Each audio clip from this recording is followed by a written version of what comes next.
Chapter 4. And the word of Samuel came to all Israel. Now Israel went out to battle against the Philistines, and encamped beside Ebenezer, and the Philistines encamped in Aphek. Then the Philistines put themselves in battle array against Israel. And when they joined battle, Israel was defeated by the Philistines, who killed about 4,000 men of the army in the field. And when the people had come into the camp, the elders of Israel said, Why has the Lord defeated us today before the Philistines? Let us bring the ark of the covenant of the Lord from Shiloh to us, that when it comes among us it may save us from the hand of our enemies. So the people sent to Shiloh, that they might bring from there the ark of the covenant of the Lord of hosts, who dwells between the cherubim.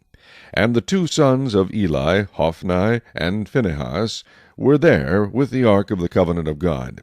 And when the ark of the covenant of the Lord came into the camp, all Israel shouted so loudly that the earth shook. Now when the Philistines heard the noise of the shout, they said, What does the sound of this great shout in the camp of the Hebrews mean? Then they understood that the ark of the Lord had come into the camp. So the Philistines were afraid, for they said, God has come into the camp. And they said, Woe to us, for such a thing has never happened before. Woe to us!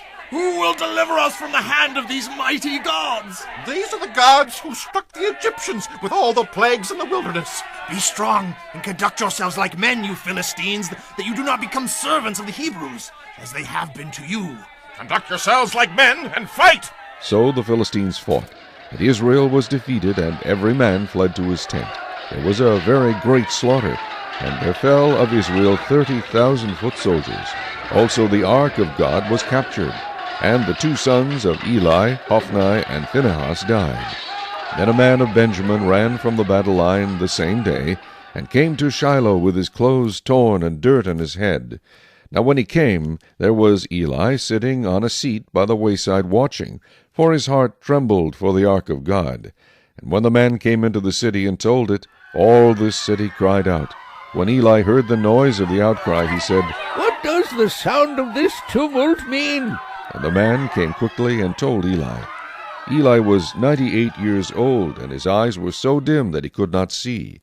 Then the man said to Eli, I am he who came from the battle, and I fled today from the battle line. And he said, What happened, my son? So the messenger answered and said, Israel has fled before the Philistines, and there has been a great slaughter among the people.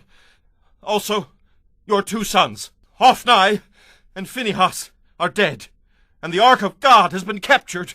Then it happened, when he made mention of the ark of God, that Eli fell off the seat backward by the side of the gate, and his neck was broken, and he died, for the man was old and heavy. And he had judged Israel 40 years.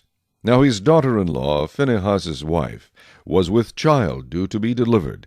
And when she heard the news that the ark of God was captured, and that her father-in-law and her husband were dead, she bowed herself and gave birth, for her labor pains came upon her. And about the time of her death, the women who stood by her said to her, Do not fear, for you have borne a son.